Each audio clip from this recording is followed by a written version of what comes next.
what can you say about Hunter? Besides the fact that he's got to be healthy. Remember, he had the shoulder injury that kind of limited him at, once he got to the end of the season.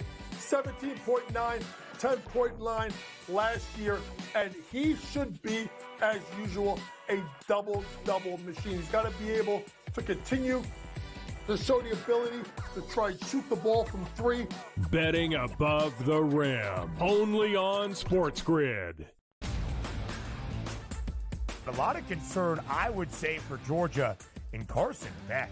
3 interceptions once again. His third 3-interception game in the last 5 for UGA. You can argue if they had Alex Orji as their starting quarterback for Georgia, they would be perfect and unbeaten right now just by not turning the football over and running it with your talented backfield. The early line, only on SportsGrid. Anyone that's been to a sporting event, the atmosphere before a game, I think GameTime Decisions has that same exact atmosphere. This is our arena. This is what we do. There is going to be an energy to GameTime Decisions that you will feel night in and night out. The excitement you get when you lock your bets in, when you're figuring out what you want to do, we can zone in on the biggest games each night. I want this to be the place that people come to before the games start so they feel as ready as possible to lock in their cards. We are going to hit every single one of those markets that you need to know about. We're going to go through every single thing, and I've got a great team behind me that's going to help me get the job done. There is not going to be a better place, I promise you, than GameTime Decisions to get that new information, react to it, and be able to then bet accordingly. We will have everything at our disposal, and we will use that to our advantage. I'm Kevin Walsh. Tune into GameTime Decisions from 6 to 8 p.m. Eastern on SportsGrid. Pharrell has taken over. Let's go. It's Pharrell. Coast to coast. Steaks, chicks, stacks. You and I are going to make a lot of money. It's Pharrell. Coast to coast.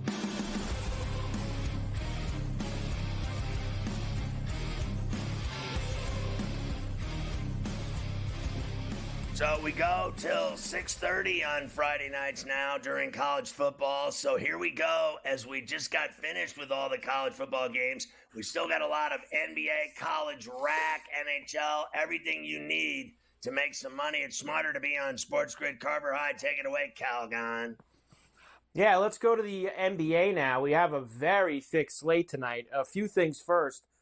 T-Wolves beat the Bulls last night, 135-119. Ant had 33. Ant was really all over the place for the T-Wolves last night. He was outstanding. Took over the game. Great stuff from him seeing that. Bucks beat the Jazz 123-100. Dame Time had 34. Of course, they have a back-to-back tonight in the Garden against the Knicks. Spurs beat Portland 118-105 in the other game. LaMelo Ball off to a hot start, 28 points a game, 6 assists, 4.5 threes per game. Nobody denies that he's not a badass. The problem is he's starting to fall into that he never plays category. Like the last 2 years, he's gotten hurt. He's a badass when he plays. Can he actually play all the games? I think that's the problem with him. Well, listen, I don't know. He's been sturdier than his brother. I'll give him that much. Well, but look, who hasn't? Listen, I think LaMelo's a great player. This guy sees the floor. I think, frankly, like no other player in the league. Like his vision of the floor and he threw a half-court lob pass the other night that was just a dime. Beautiful. He's got all kinds of game. There's no denying it. He's crazy too. Like, have you ever seen him interview this guy? He's whacked out of his mind. He's just completely bizarre. And he behaves like an animal. He cusses right on the TV, like right in the middle of interviews. He drops F-bombs. He starts singing songs. He's crazy. We got to get more of him on C2C. That guy's another Fruit Loop. I'm telling you, he's a wacko. You'd love him on this show. I like his game, I got to admit. And his brother can play too, but his brother's knees are peanut brittle. They certainly are. And the Cavs, second team in NBA history to score 110 points or more and win each of their first 9 games of the season. This is the first time since 1960-61. The 76ers with Will Chamberlain was the last time a team started 9-0 and scored more than $110 per game. I saw we've had 2 of these the last day rate Yes. Wilt Chamberlain the 6th best player ever in the NBA's lore, and I spit out my cereal. Like, are you kidding me? 6th best? This guy could have scored 100 points every night he played. No one could stop him. He dominated the NBA like no other. 6th best, my ass. There's not even a big today that could guard him. Like, honestly, that's an insulting number. Number 6. What moron drip came up with that ranking? 6th best player ever. Jesus Christ. Honestly, that guy, can we move that guy to soccer or something with his opinions? Move that guy to soccer. How's that for an idea? We're going to move you over to a different beat since your basketball opinion sucks so bad. 6th You are best now so player far ever. away. Stop it. Most of the people that are doing this stuff obviously never saw him play. I mean, you're getting into the realm now where it's your first job. you've got a lot of these guys. You're actually starting to now get in the generation. A lot of these guys didn't even see Jordan play. That you kind of. I don't even watch these guys highlights. between 20, That's how stupid 20 they and are. 30. Don't even try to sell me. I'm wrong. So it's a very tough thing to do with the old-time players because these lists, none of these guys have seen them. They didn't see any of these guys play. Big slate tonight. Let's start with Ball and those Hornets who we were talking about before. They are at home at the Hornets' Nest against the Pacers tonight. Pacers road favorites -6.5. Fat total here. I love these when you get into 230s, 235.5. God, they cover every game. Like, they cover every game. But this is a better team they're facing than, beating the Pistons by 1, right? Like, so that's why that number's so high, but it's super dangerous. I like Charlotte in the 7 against the Pacers. I really do. It's too many points. The Hawks are into Detroit against the Pistons tonight. Pistons -1.5, 227.5 is the total. Again, I think the Hawks are better than the Pistons, and it's a pick 'em. I'll take it. I'll take Atlanta. The Pelicans head to Orlando, where they will see the Magic tonight. Both these teams out to 3-6 starts. Orlando -7.5 with the 210.5 as the total. And I'll tell you, listen to this laundry list. No Zion tonight, no Trey Murphy tonight. Obviously, they already were without McCollum. Pelicans missing a lot of bodies tonight in Orlando against the Magic. Magic. I like the Magic. I liked them even before you said that because they both stink. And I think that Franz and company have to get a home win tonight. Suggs. I mean, can somebody step the F up? Like, they act like Banchero died or something, and none of them can play since the guy got injured. I mean, honestly. That certainly is how they've been operating so far. The Nets, who are out to a 4-4 start, are in Boston against the Celtics. Celtics coming off a rare home loss to the Warriors, laying almost 2 tutties. 13.5 for the C's tonight. 220.5 total. After what I saw them do in losing to the Dubs, they're going to take it out on Ben Simmons and the Nets tonight up there. They're going to win by 20. It's very possible. I'm with you. I'd lay it with the Celtics tonight at home. The game of the night, the Warriors out to a 7-1 start. We just mentioned they won in Boston. Now they'll try to win in Cleveland and give the Cavs their first loss of the season. They are 9-0. Cleveland -4.5, 230.5 the total. Let's roll with the Dubs here in the 4 spot in Cleveland at the Rocket. Let's go. Yes, I was going to say the same thing. Let's go. We're going with them. The Bucks, off the win last night, got themselves to 2-6. They're at the Garden against the Knicks, who also are out to a slow start, 3-4. Knicks -6.5, 223.5. Yeah, I don't trust the Knicks. I think they've looked awful, so I'll take the 6.5 with the Bucks. I think the Knicks win by like a bucket at best. Phoenix on the road, 7-1 start for them into Dallas against the Mavericks. Mavs -2.5, 232.5 the total. You know, Luka, Kyrie, and Clay get up for games like this. The Suns have been winning every night. They came back from 15 down the other night, living dangerously. They lose tonight in the AA in Dallas. Mavs win and cover. Grizzlies coming off that big win at home over the Lakers. They have the Wizards in town tonight. 7.5-point home favorite for the Grizz, 231.5 total. Yeah, I like Morant and the Grizzlies to run them off the floor. Houston visits OKC at the Chesapeake tonight. OKC coming off their first loss of the year. 7.5-point favorites at home, 221.5 total. I'm seeing 8.5. If I can get 8.5, I'm going to take a stab with the Rockets. I think the Thunder win the game, but I think it's going to be a great game.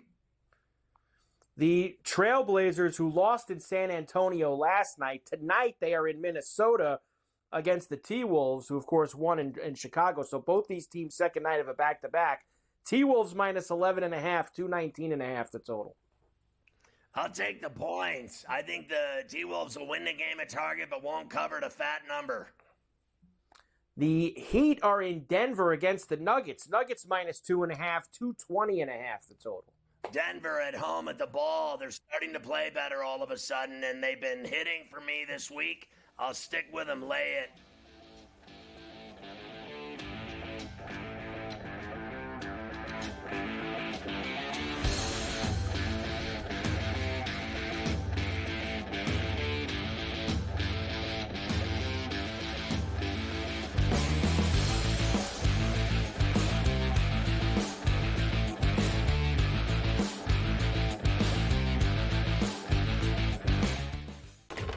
Enter into the magical world of McLuck.com, where even the smallest of spins can win real cash prizes. Adventure into over 1,000 of the best Vegas-style slot games. So what are you waiting for? Unlock your free welcome offer today. Join the fun where winners play and players win. Are you okay with him moving to the head of the class of the Heisman with those two games? Because he wasn't even in the discussion before those two games. This is a big opportunity for Dylan if he wants to continue to make his case for the Heisman Trophy, and I think he's shown that. I mean, what is he, a sixth-tier player who's going to probably end up setting most of the passing marks because he's been around for so long? So why not also throw a Heisman Trophy in the mix? Pharrell Coast to Coast, only on SportsGrid. Anyone that's been to a sporting event, the atmosphere before a game, I think GameTime Decisions has that same exact atmosphere. This is our arena.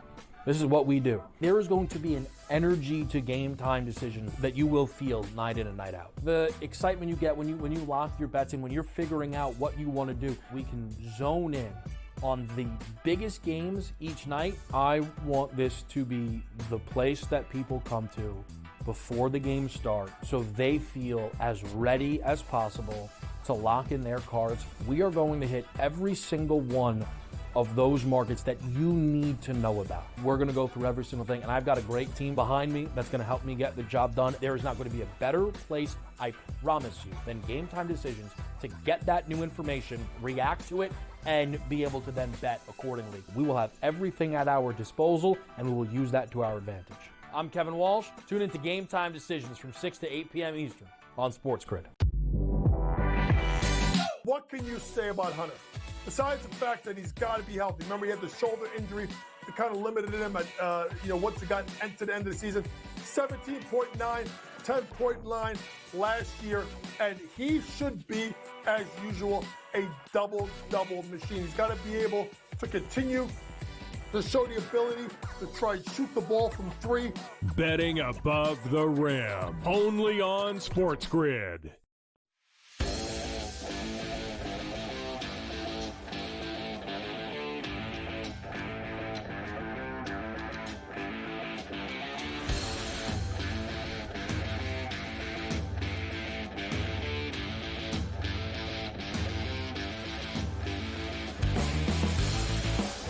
So, Philly has to play at the Crypt tonight. They lost at the Intuit in Inglewood the other night to the Clippers.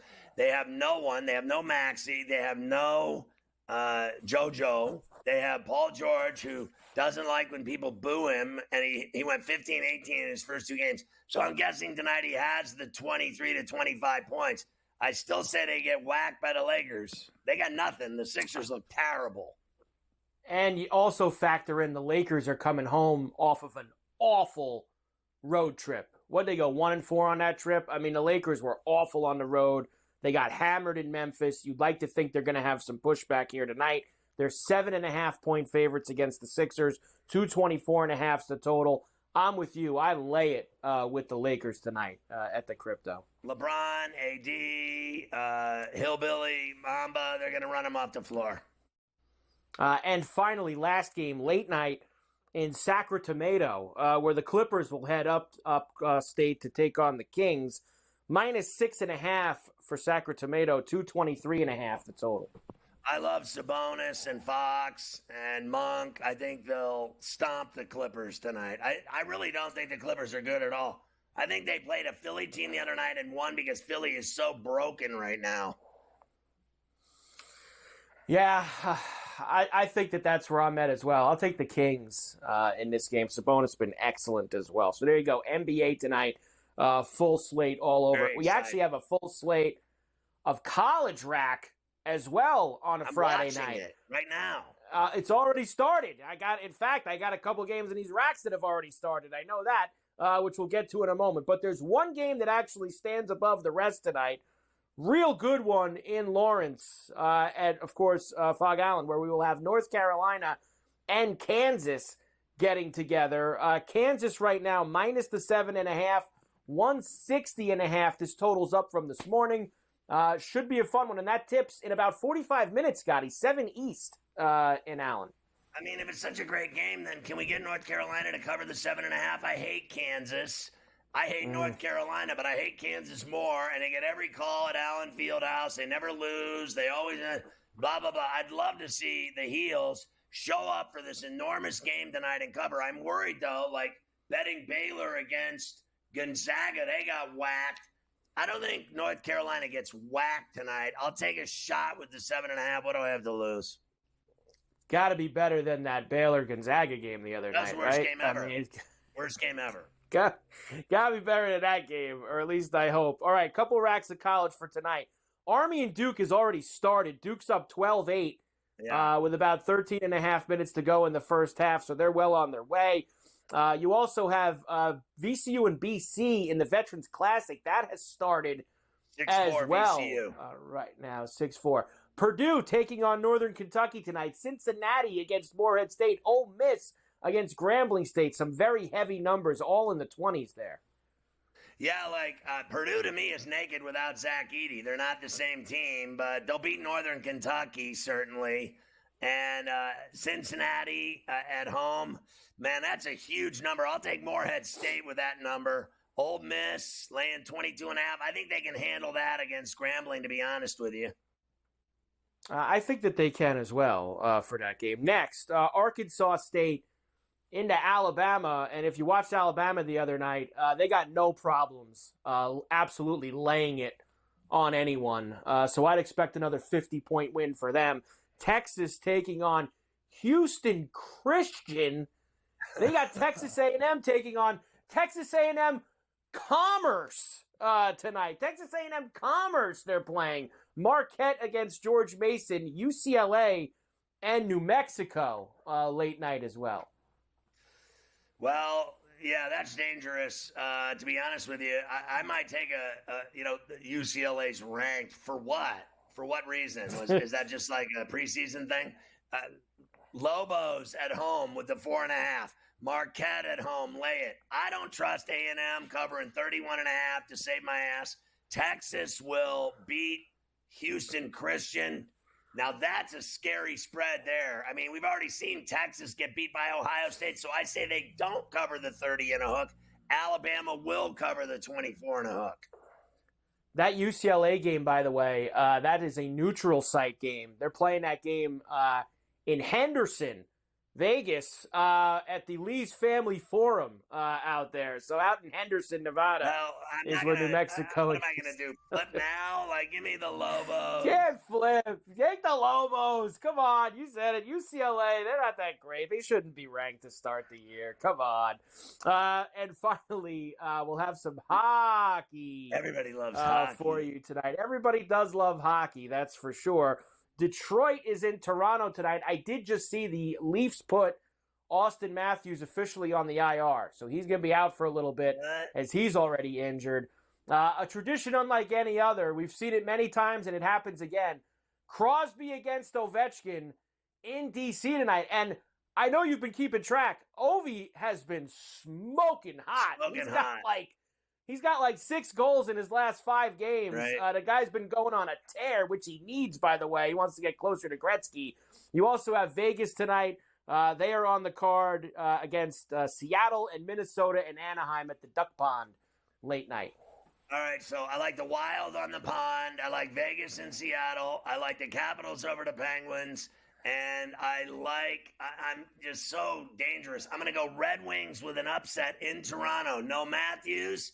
That'll throw them off their game. Let's go Red Wings. They haven't been that bad. They have almost the same record as the Leafs. Let me go with Patty Kane and take a shot to Brinken and company on the road, especially with a goal and a half if I can get my hands on it. Ovechkin, of course, now with 861.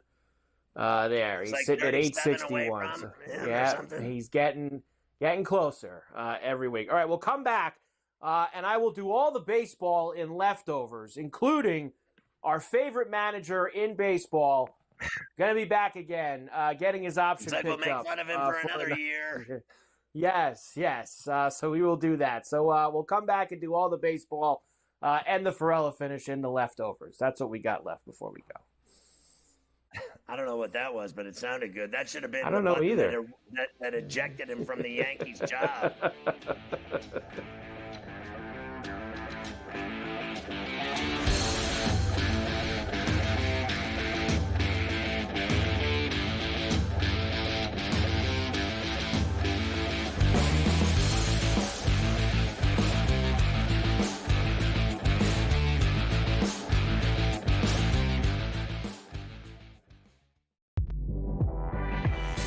What can you say about Hunter? Besides the fact that he's got to be healthy. Remember, he had the shoulder injury that kind of limited him at, once he got into the end of the season. 17.9, 10.9 last year, and he should be, as usual, a double-double machine. He's got to be able to continue to show the ability to try and shoot the ball from 3. Betting above the rim, only on SportsGrid.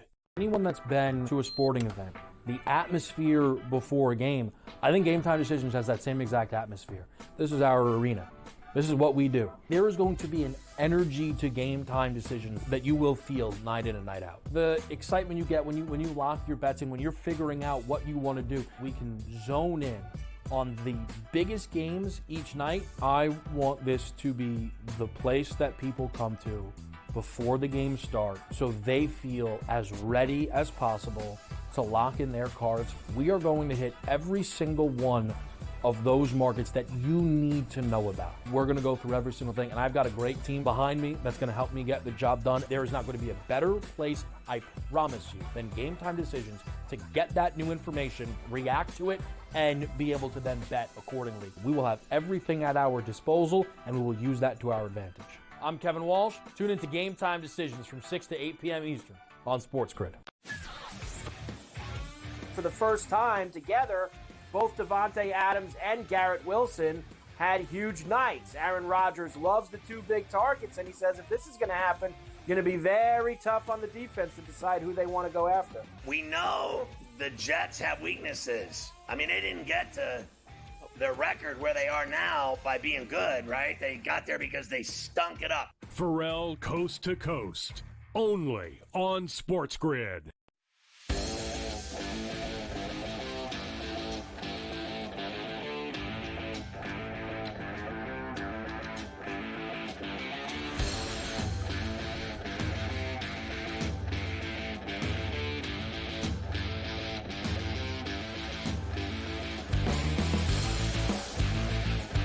Speaking of leftovers, Aaron Boone is certainly leftover. He certainly is leftover. There's no doubt about that. Aaron Boone will return as the Yankee manager. There was never any doubt about that. Some thought maybe he would just be given a full-blown, new 3 or 4 year extension. As of now, it's just team picks up his option for 2025. So Aaron Boone's still the manager of the Yankees. Louis Heel was named the Baseball Digest 2024 AL Rookie of the Year, and Skeens was named the NL. Now, I'm just going to say this to you. All right, Nobody was better than Louis Heel. Well, I got two things then. A, you're right. Nobody was better than Louis Heel. He's not going to win the real Rookie of the Year award, which is, I don't understand this. Like, they make a big deal about the Baseball Digest Rookie of the Year. Like, that's not the one that matters. Like, 20 years from now, they're not going to go, you remember when, because let's use Skeens as an example, because he's going to win both.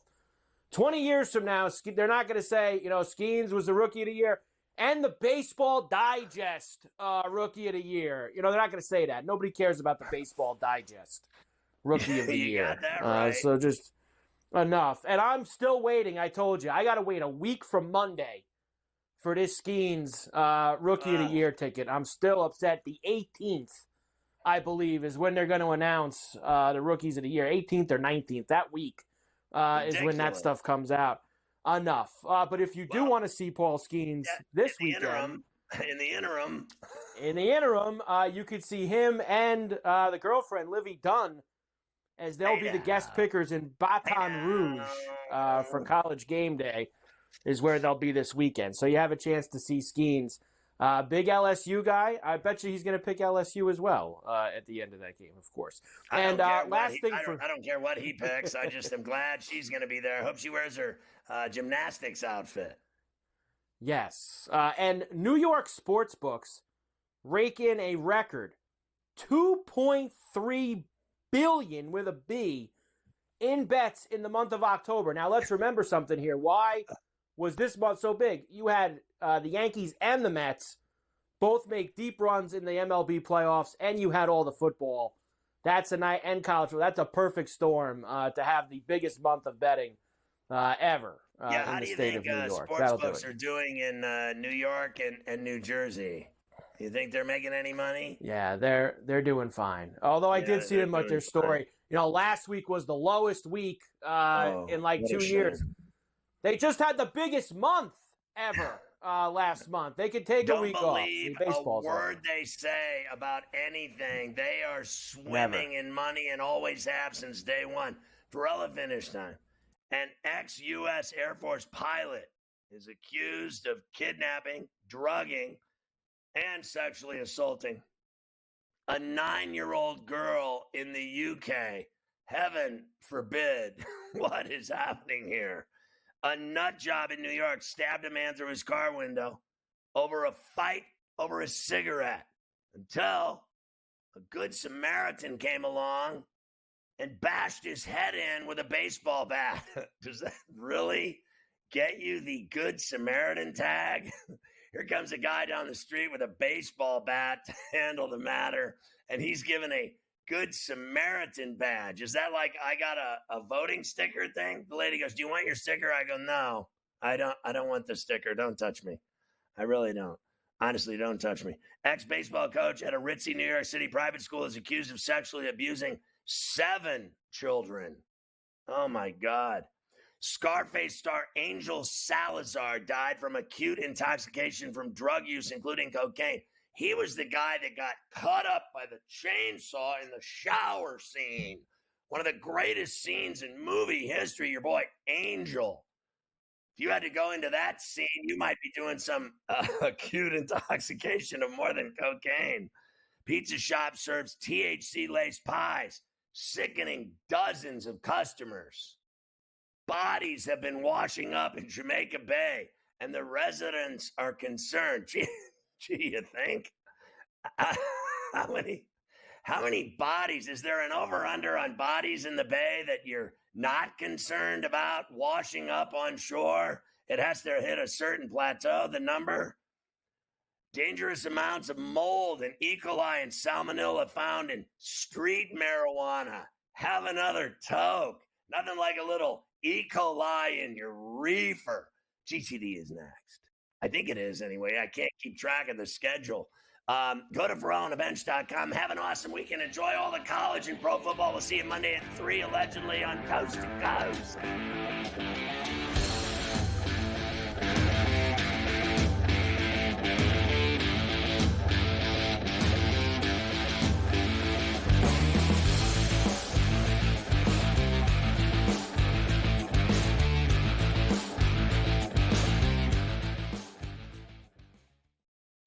The Seahawks, I expected a bounce back after that poor performance against Buffalo the week before.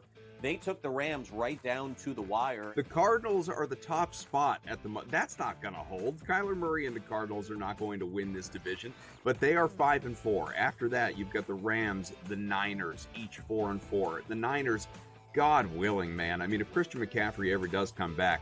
Newswire, only on SportsGrid. Are they definitely done with Daniel Jones from this point? And any shot that Dable is off the sidelines, meaning he gets fired before next season? They have a general manager in Joe Shane. Every big move has to get approval by ownership. So look, the bottom line is they don't know who their future quarterback is past this season. Tommy DeVito's clearly not the answer. They don't have Drew Lock's not the answer. Pro Football Today, only on SportsGrid. A lot of concern, I would say, for Georgia in Carson Beck. 3 interceptions.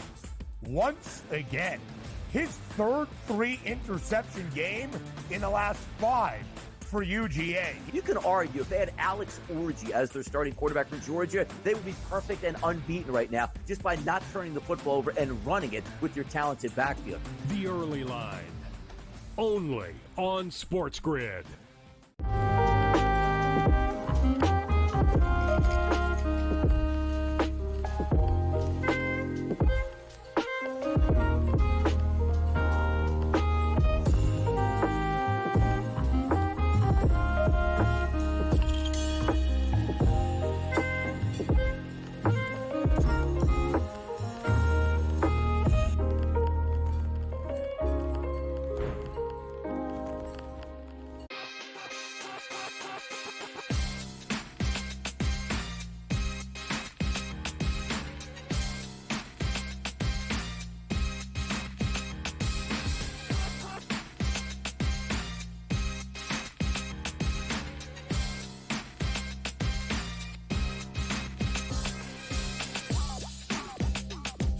All right, welcome in GameTime Decisions. A very happy Friday to you now, November the 8th, if you can believe that. I'm Joe Raineri. Appreciate you stopping in as we're getting ready for a absolutely loaded card here tonight across the sports betting universe, not to mention a tremendous weekend, week 11 of the college football season, week 10 of the NFL season. What a game we got last night to kick that off. You mix in a full slate of NBA action, not to mention college basketball with the first big weekend of the season and maybe the game of all games getting ready to take center stage tonight in Lawrence, Kansas, as University of Kansas getting ready to take on North Carolina, a couple of blue bloods. There is absolutely nothing better. Sign me up. We got a lot to go over here and a short time to do it in, so we're going to dive right in. Speaking of blue blood, Colby Dant in the house, man. Ready to roll here, Colby. And again, great card here tonight across the board. We also got a great football card here, and I'm going to start with a couple of the big games that we're looking forward to this weekend. Number one, BYU and Utah, the old holy war taking center stage with Utah not having the kind of year that they wanted. And they are still a couple of wins, I believe. They get bowl eligibility here, and BYU is trying to win the Big 12. Something has got to give in this game, man. What do you think it's going to be? Yeah, this game and this rivalry, I'm glad it's back as a conference rivalry. I think, they try to dress it up with like the new backyard brawl and stuff as a non-con game in the early couple months. I just don't think it packs as much punch as this. You have a chance now to ruin your rivals' chances at the college football playoffs, a.k.a. the national championship, essentially. So I like Utah. I just think Kyle Whittingham – Kalani Sitake, first off, was a coach under Kyle Whittingham for a long time. Yep. Same with their defensive coordinator, Jay Hill. So I like – the teacher can't mess with the student can't mess with the teacher. So I like that angle. I like the fact that their whole season kind of comes down to this. Obviously – Zach Wilson's brother, Eisen, you add that to it, big opportunity to put one up against his brother's team and alma mater. So, but really, what I like about it is they got 2 weeks to prep, it's in front of that Utah crowd, Rice Eccles. So I know BYU's used to the elevation, but that place is just bananas. And there's a reason why BYU's had such struggles against Utah the last 15 years of playing them. I just think it's too many points. I also just think Utah's live, and this is their season. I think the bowl games become, kind of whatever these days at 6-6 or 5-7. So I think this is their entire season. I think trick plays, they're going to reveal it all. Another thing is I just feel like BYU's had so many close games. This is the one that gets them. This is the one that gets them there because you keep living on the edge. You saw it in the Oklahoma State game. They probably should have lost to Oklahoma State.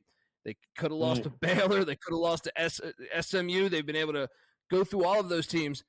The arch rival has this one circled. I'm on the Utes. You are on the Utes. I am on the under because I have no idea how we're going to get 41 points in that game between these two defenses, which are real defenses. Let's face it here. If Utah may not be great offensively, but we know they're going to bring it defensively, and I still have a lot of questions like you on that BYU offense. All right, another game that stuck out to me this afternoon because the money has come pouring in on South Carolina.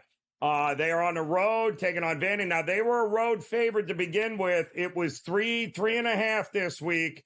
But now I am seeing 6.5s, even it hit 7s at some point. I'm guessing there are some questions about whether Pavia is going to be going at quarterback for Vandy. That's the only thing I would explain a 3.5 point move here in the market, Colby. Yeah, I mean, I guess that would be the only thing. But Diego Pavia is a former state wrestling champ in the state of New Mexico.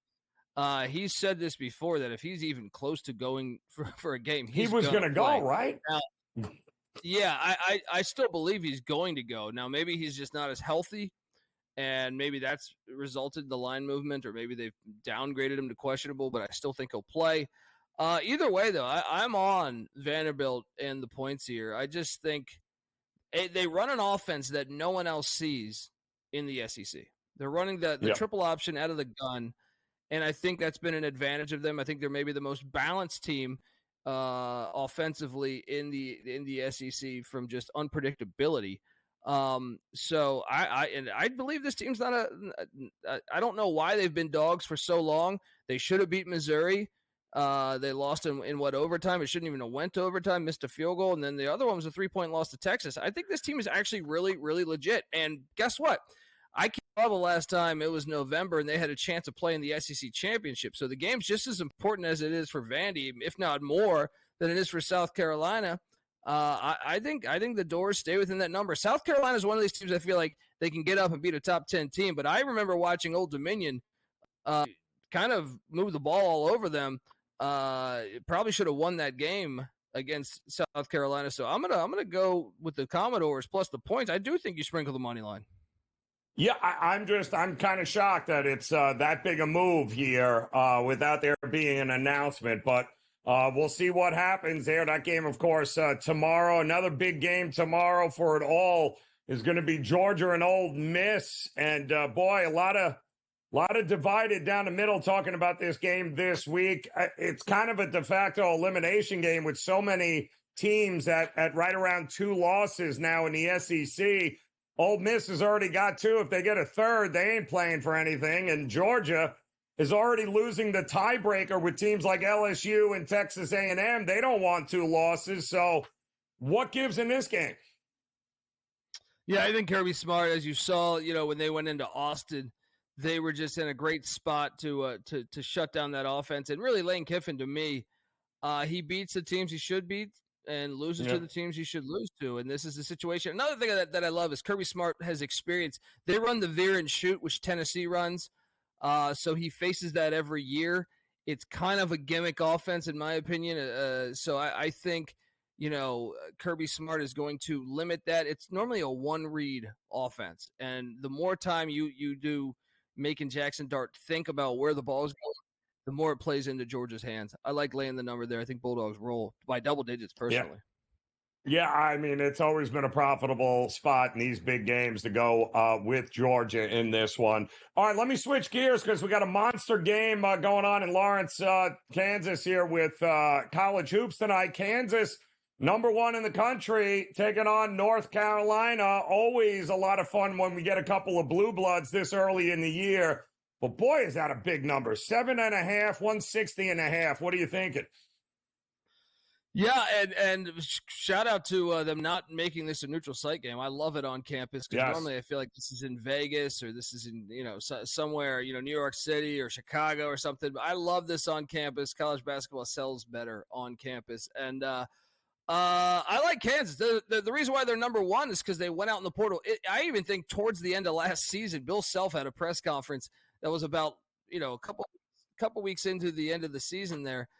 They still had season left, and he's like, no, we're focusing on what we can bring in next year. They went out in the portal. They were super aggressive. I think their team is just flat out way better than North Carolina's, and then you add in the momentum of that legendary arena. I'm all over the Jayhawks minus the points tonight.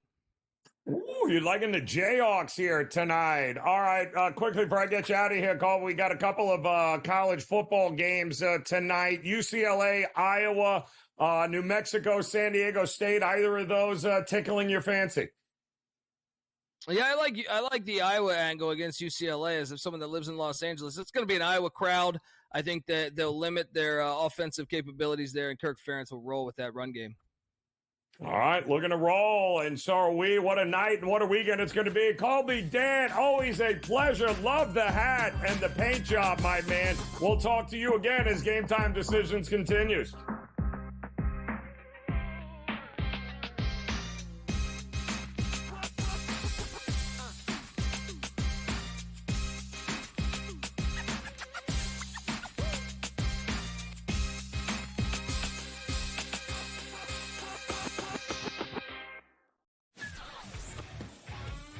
Together, both Devontae Adams and Garrett Wilson had huge nights. Aaron Rodgers loves the two big targets, and he says if this is going to happen, it's going to be very tough on the defense to decide who they want to go after. Adams and this kid, Wilson, I won't deny what they can do, but nobody else does jack.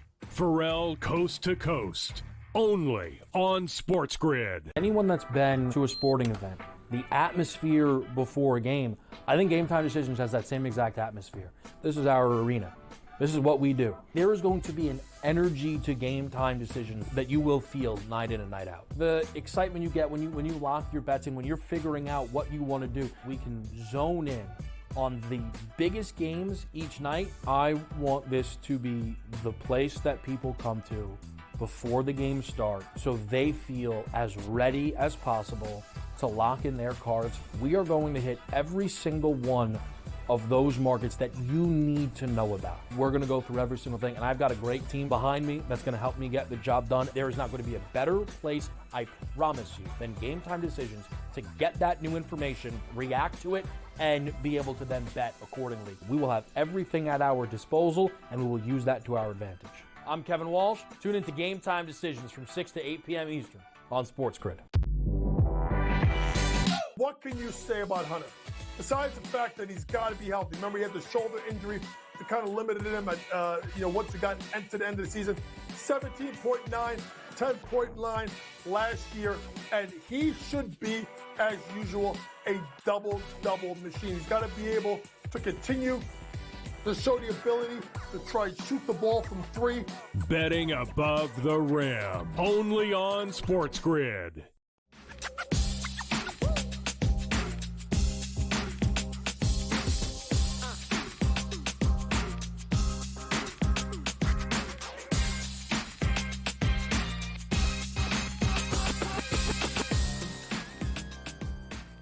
All right, welcome back in Game Time Decisions here on the SportsGrid Network. I'm Joe Raineri. A very happy Friday to you as we've got plenty getting ready to go down here tonight into this weekend. What a slate of games. Some good college football games here tonight. We had one of the best NFL games to kick off Week 10 last night. Boy, The Ravens and the Bengals do not, under any circumstance, disappoint. A good old-fashioned AFC North shootout. What? Yes, that's right. AFC North shootout, because those two teams apparently don't know how to score anything less than 60 points when they play one another. But great slate of games coming up this week. And we also can't forget, we got NHL hockey going on here. Abbreviated slate here tonight. 4 games on tap here, and nobody better to talk little NHL with than our good friend George Kurtz, getting ready for what should be a heck of a weekend here, George. And even in the NHL here tonight, some interesting matchups, especially anytime we can get Toronto at home with a chance to lose at a decent price. It's worth looking. Detroit taking on the Toronto Maple Leafs here tonight. What are we thinking about this? Can we have any faith in Detroit to keep this thing within the puck? I think we can, right? Austin Matthews, Maple Leafs, they placed him on IR earlier today. He's got a mysterious injury after that. What they're really telling us, Joe, is that he won't be out long term. We know he won't play tonight. He won't play tomorrow. He could return Tuesday. They made it retroactive to earlier in the week here. So Matthews wasn't doing much anyway. So, I think he only had 5 goals so far this season, well off his normal pace here. And he didn't play the other night. All of a sudden, they're scoring power play goals. So, bottom line is, I think this is a closer game than what we might think. But I think it's an over. I like the over in this game. Stolarz has played well for Toronto. Wolves. So Detroit, their goaltending's average at best here. I think we're going to get some goals here. I think you can get within the number, so I wouldn't take Toronto straight up. They do disappoint us from time to time. We see that. But bottom line is, I am not afraid. If you want to bet on Toronto, I am not afraid of doing that because Austin Matthews is out. I think he's been out pretty much all season. All right, that's how he just hasn't played well like Austin Matthews. I'm on the over, though, tonight. That's my number 1 pick for this game. They actually have a really good record without him. I mean, they just beat Boston. I think they shut out Boston. Did they not? 4-0? He didn't play in that game either. So no reason to have that. I'm with you as a determining factor on whether or not we're going to get whether or not they can actually win that game, because I think they can. When we're talking about Pittsburgh and Washington, I mean, how's that for an old rivalry, though, here, Kurtz, tonight? But another one of these games in which, Washington's going to be laying close to $2. Are they worth being that kind of number as a favorite here? I mean, do I think Washington wins the game? Yeah. Am I laying that? No. Washington is one of the, I think maybe the biggest pleasant surprise in the NHL, Joe. Nobody barely had them making the playoffs this season. Oh, they'll be there around the 8th spot, the second wild card maybe, but they're playing well above their heads now. Ovechkin's gotten up to one of his hottest starts this past 5 years. He's scoring goals, likely to pass Gretzky at some point this season for most goals ever when he scores 895. I'm going to guess somewhere in early March, by the way, if you go wondering about that. I think Washington wins the game. I'm not thrilled to put it in a parlay. I'm not going to bet on them as far as on the money line. You might be able to convince me on the goal line. I might be able to go that direction. Or how about we just do this? All right, Sidney Crosby has scored like 17 goals in his last 5 games. Let's play the goal prop with Crosby. Maybe we play the goal prop with Ovechkin. All right, he's scoring goals as well here. Maybe you just want to take points here. Go over a point and a half for either player. These are something I can be convinced in here much more than taking the game. I do think Washington wins, however, but this is a rivalry. And like I said, as well as Washington is playing, Joe, I think they've been playing above their heads. I don't trust them. And this is another game, by the way, we might get goals. Pittsburgh is going with their 3rd-string goaltender. Remember, Tristan Jarry, they sent him down to the minors. His game or his mental, he's a wreck. That's the bottom line. He's a wreck. Nedeljkovic, who's really a good backup. He's been starting, but he didn't play all that well against the Islanders earlier this week. And I forget who they lost to as well. They go with Bloomquist tonight, 3rd string. I think goals are coming. Maybe the way to attack this game, by the way, is Washington's team total over. Oh, interesting. Yeah, I know Pittsburgh just absolutely terrible, in a word, to say the least here. But it is an old school rivalry there, so we'll see how that goes. And it looks like another interesting spot here tonight with Vegas on the road taking on Seattle. Vegas coming off their first road win, which is kind of crazy. I think they're 1-3-1 on the road this year. And it was a good one, too. They beat Edmonton 4-2 on Wednesday. Now they got Seattle who just can't seem to figure it out here. This is another one. It was 6, I think, the total. Do we think we're getting goals in this one? Now I got 5.5 right now, so it's come down a little bit here. So listen, you imagine if Vegas had been playing better on the road, this number would be really smelly, right? Because it's only minus 144 against the Seattle team that's been struggling really since the second half of last season. All right, so Vegas should be able to take care of business here. So we're getting a decent price at 144 because Vegas has struggled on the road here. So that's actually a benefit to us. I'm going to take Vegas. I'm going to go with the better team. I might feel differently if Seattle have been playing well. I think they will find their game eventually, but they haven't found it yet. So they're sort of a team that I'm going to bet against when they play good teams or better teams until they do figure it out. I think they will at some point. They haven't yet. Give me the Golden Knights. All right, you like the Golden Knights to get it done here. And then, of course, it's never good when Anaheim is your final game here, Kurtz. And that's exactly what we've got here tonight. Anaheim taking on Minnesota. Another low total, though, 5.5 here. And I kind of like the over. I mean, it's juiced to the over at minus 122. We know Minnesota's the better team, right? I think they're getting a low total because they're playing Anaheim, which I understand. But Minnesota played last night. Anaheim didn't.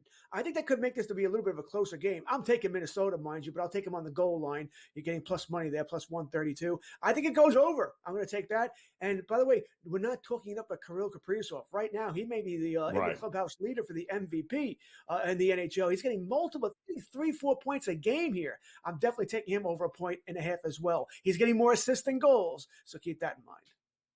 Crazy. Minnesota now 15-1.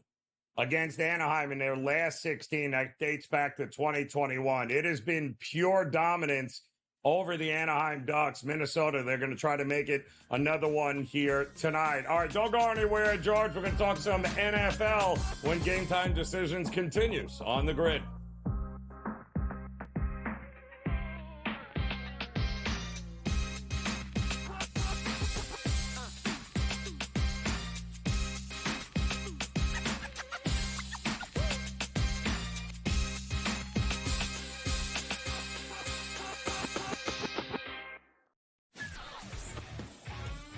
Together, both Devontae Adams and Garrett Wilson had huge nights. Aaron Rodgers loves the two big targets, and he says if this is going to happen, going to be very tough on the defense to decide who they want to go after. Adams and this kid Wilson, I won't deny what they can do, but nobody else does jack. Pharrell Coast to Coast, only on SportsGrid. Anyone that's been to a sporting event, the atmosphere before a game, I think Game Time Decisions has that same exact atmosphere. This is our arena. This is what we do. There is going to be an energy to Game Time Decisions that you will feel night in and night out. The excitement you get when you lock your bets in, when you're figuring out what you want to do, we can zone in on the biggest games each night. I want this to be the place that people come to before the games start so they feel as ready as possible to lock in their cards. We are going to hit every single one of those markets that you need to know about. We're going to go through every single thing, and I've got a great team behind me that's going to help me get the job done. There is not going to be a better place, I promise you, than Game Time Decisions to get that new information, react to it, and be able to then bet accordingly. We will have everything at our disposal, and we will use that to our advantage. I'm Kevin Walsh. Tune into Game Time Decisions from 6 to 8 p.m. Eastern on SportsGrid. What can you say about Hunter? Besides the fact that he's got to be healthy. Remember, he had the shoulder injury that kind of limited him at, once he got to the end of the season. 17.9, 10-point line last year, and he should be, as usual, a double-double machine. He's got to be able to continue to show the ability to try and shoot the ball from three. Betting above the rim, only on SportsGrid.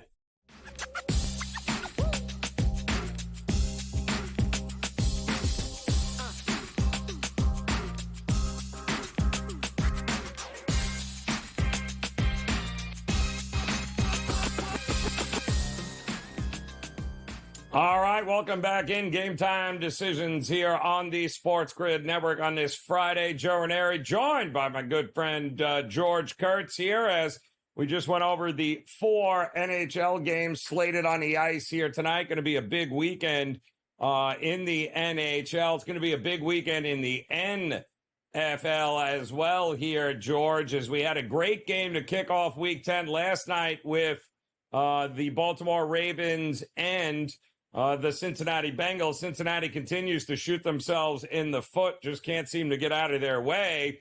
But the big question is now, can Pittsburgh hold serve? They got themselves a pretty big game here. They are the, as you can see by some of these numbers here, Baltimore clearly the favorite now in the division. But Pittsburgh, I mean, listen, what else can they do? 6-2 on the season. They got a big one against Washington coming up here. Can they get that one done? You know, it's a big one for both teams here, right? You wonder if Washington could be looking ahead a little bit, Joe, because next Thursday night they play Philadelphia. All right, that's essentially the battle for first place in the NFC East at this point in the season here. So I do wonder if Washington gets caught a little bit looking ahead here. I found it interesting that today we found out that Brian Robinson will not play. He's out running back for the Commanders. I wonder also, again, if they want to make sure he's healthy for the Philadelphia game. So I don't know. It's a big game for Washington. If it was in Pittsburgh, there's no doubt I'd be going with the Steelers. It's in Washington. Daniels has played so well here. That being said, I think sometimes you need to fail before you can succeed. And this may be the first truly big game that they have here against Pittsburgh. I'm going to go with the Steelers and Mike Tomlin. Give me the plus money. Oh, going with the plus money in that one. I do think that is going to be a fun one for sure. But they got to keep I like the over, too. I'm not opposed to expecting points from both those offenses. That's a revamped offense now for Pittsburgh with much more balance, which is why they're able to run the ball now more than anything else. I don't know about you, Kurtz, but I am done laying more than a touchdown with Kansas City in any game. They clearly have an issue of pulling away with teams this year. Also, either a ankle, I don't know what happened there with Mahomes at the end of that game, but it's a short week. If he's not 100%, that defense of Denver, I don't trust them to win by more than a touchdown. Do you? I agree with you. Kansas City seems to be that team that just wants to do just enough to win the game. Right? We're not going to go out of our way. We want to win just enough to win the game here. Like a pitcher who knows they only has a certain number of pitches left in the arm here, so he's not wasting any. All right, I'm going to go right at you because I don't have enough to go here. Like I said, they're doing just enough here. I'll take the points with Denver as well. Do I think Kansas City wins the game? Absolutely. But they're not fooling us anymore. We know that this is the story here. Denver has played better than we expected. They do have a good defense here. And I'm not convinced that the Kansas City offense is back. I think they just played a very bad defensive Tampa Bay team last week, which Denver is not, although I know they got shellacked by Baltimore. I get it here. That being said, give me the 7.5. If you're going to bet on Kansas City, listen, you got to find a parlay partner. Maybe go with a tease. I'm okay with a tease. You want to take it down 6 points. That'd be somewhere to go. Oh, I like. Actually, not a bad way to look at that. But they're going with Buffalo on deck. Wouldn't shock me if maybe this is a lot closer than Kansas City Chiefs fans would like. But having said that, Buffalo's got a letdown spot of their own. They're on the road. This is the 5th road game in 7 games here, Kurtz, for Buffalo, taking on Indy. Again, Kansas City on deck at home at Orchard Park. This feels like a trap spot here for Buffalo, does it not? Doesn't the line smell? It's 3.5 points against Indy. I mean, Joe Flacco again, who looked awful last Sunday night against Minnesota. Right? This smells here. I can't take Indianapolis. Right, they're a train wreck. We find out today that Michael Pittman's not going to play, right? So that hurts the passing game here. It's going to be Jonathan Taylor or bust here. Buffalo's played so well. I understand they're looking ahead to Kansas City because that really could determine who gets home field or any chance anybody other than the Chiefs have for home field. I'll take the Bills. Once again, I think they're a good parlay bet. They're minus 210. If you want to go with them in Kansas City and maybe get a 3-way parlay with another team, or once again 3.5. How do they not win this game by a touchdown? I mean, how? I might be a little worried by way if Cooper is out as well. We know Coleman's not going to play. If you tell me Amari Cooper's not going to play, then I might get a little bit more worried, and we don't know that yet. 5 road games and 7 total starts here this year. This is a brutal schedule, and they've got Kansas City on deck. So I think that's going to be a lot to be determined here, certainly in the AFC this weekend. It should be a fun one. Kurtz, we appreciate the time as always. Enjoy the night. Game Time Decisions, another hour next here on the Grid.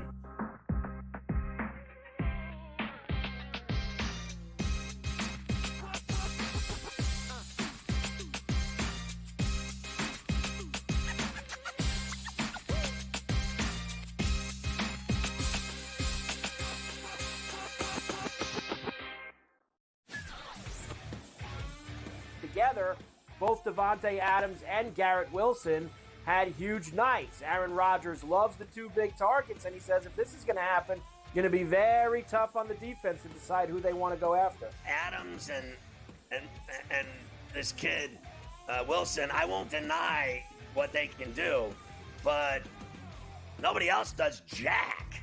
Pharrell Coast to Coast, only on SportsGrid. Anyone that's been to a sporting event, the atmosphere before a game, I think Game Time Decisions has that same exact atmosphere. This is our arena. This is what we do. There is going to be an energy to Game Time Decisions that you will feel night in and night out. The excitement you get when you lock your bets in, when you're figuring out what you want to do, we can zone in on the biggest games each night. I want this to be the place that people come to before the games start so they feel as ready as possible to lock in their cards. We are going to hit every single one of those markets that you need to know about. We're going to go through every single thing, and I've got a great team behind me that's going to help me get the job done. There is not going to be a better place, I promise you, than Game Time Decisions to get that new information, react to it, and be able to then bet accordingly. We will have everything at our disposal, and we will use that to our advantage.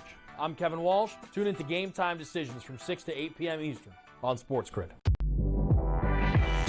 What can you say about Hunter? Besides the fact that he's got to be healthy. Remember, he had the shoulder injury that kind of limited him at, once he got to the end of the season. 17.9, 10-point line last year, and he should be, as usual, a double-double machine. He's got to be able to continue to show the ability to try and shoot the ball from three. Betting above the rim, only on SportsGrid.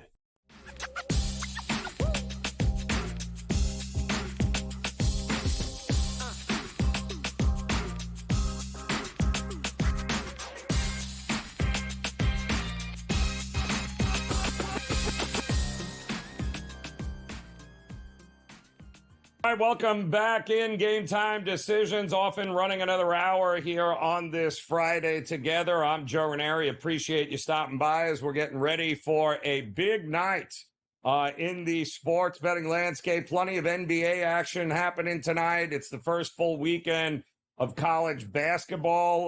That'll culminate, of course, tonight with a big one in Kansas as the University of Kansas, Bill Self, going to be taking on North Carolina. You got to love when a couple of blue bloods get together early on in the season like this. Mix in some college football here tonight. Very intriguing matchups. California and Wake Forest getting ready to kick off at the top of next hour.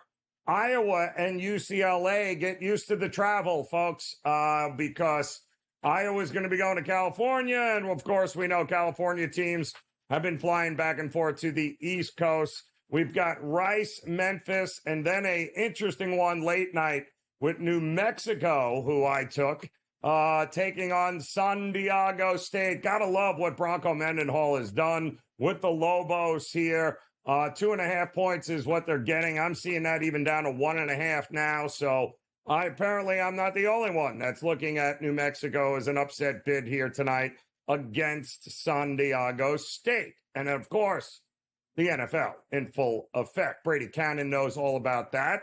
As Brady, we saw a epic AFC North battle again last night. You know what? If you could just give me Baltimore and Cincinnati playing once a week, I think we're all good.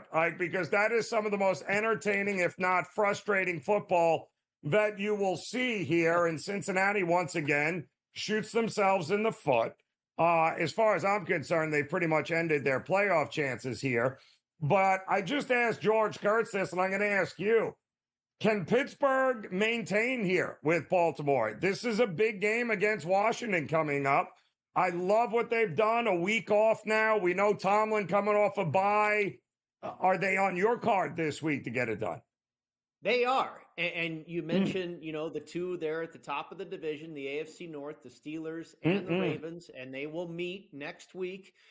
Big spot there in the division, of course. But I don't think it's a look ahead as much for the Pittsburgh Steelers because they did have that bye week. They're able to kind of just reset, catch their breath a little bit. Okay, we've got a big one here against a very good team. We know we'll have their attention, 1 week at a time. When you're just rolling around and you don't have that opportunity to pause, the Baltimore Ravens in this case have a little bit extra rest playing on Thursday. Right. But it wasn't surprising to me that they did not cover that number last night because they do have Pittsburgh on deck. I know it's another division game here with the Cincinnati Bengals as well, but I thought that was I liked the situation last night for Cincinnati a lot. I didn't play it because their injuries held me off. Zach Moss is out. They had Orlando Brown along that offensive line was banged up. T. Higgins banged up. But boy, I tell you, Baltimore has a problem keeping teams around in games with that pass defense that is the worst in the NFL. Yeah, you love that contest last night if you are immune to defense. Boy, both of those teams not getting it done on that side of the ball. No, not even remotely close. And they lost Hamilton, Baltimore as well last night. Who knows for how long? So the hits keep coming for them. But one of the other games that I'm going to be interested in is they made the announcement, and I have no idea why they're bringing Will Levis back, but apparently Tennessee thinks that's a good opportunity. The Chargers are fascinating to me. I feel like a lot of people just keep waiting for the Chargers to take a step back, but that's a real defense. And call me crazy, but it looks to me like Justin Herbert is finally healthy, and they're throwing the ball all over the yard here. So you're not going to run on Tennessee, but it feels like they'll have a whole lot of success throwing on them. Do you like this Chargers team in this game and moving forward? I do really like this Charger team. And, you allude to it there, Joe. They're really starting to come into form here. And you're right. Herbert's starting to throw the ball. They rank, I think, in the top 10 or so in yards per pass attempt, which kind of surprises you if you've been paying attention to the Chargers all season. They're a heavily defensive team. They play close games, typically low scoring. But now you're right. They're starting to open it up a little bit. Maybe Herbert becoming more familiar with these receivers, building that relationship. The defense, I'm not sure if Khalil Mack's going to play in this game. I know he's hurting a little bit here. You're right about Tennessee. Their defense is strong. But boy, Levis, Rudolph, does it really matter? This is going to be, I imagine, the most popular survivor play of the week. Yeah. Do I want to lay the 7.5, though? I'm not so sure. I couldn't get there with the point spread. I did play the Chargers in some teasers, taking that number all the way down because, I think they'll win the ball game, Joe. This team, I don't know record-wise, what do they have, 5 wins or so? I don't know if they can challenge for the division, but they're going to be a thorn in Kansas City's side for sure in that AFC West.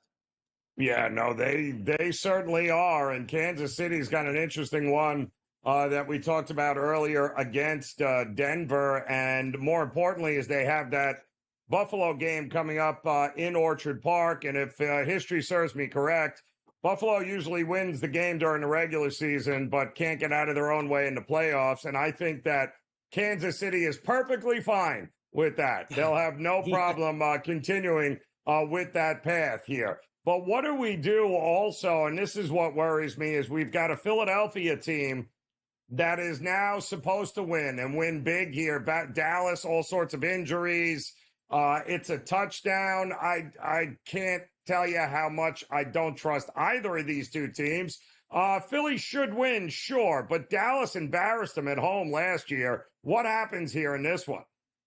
Yeah, this one's really hard to figure out. And it seems like only about a 2 or 2.5 point adjustment for Cooper Rush. Yes. I find that odd too.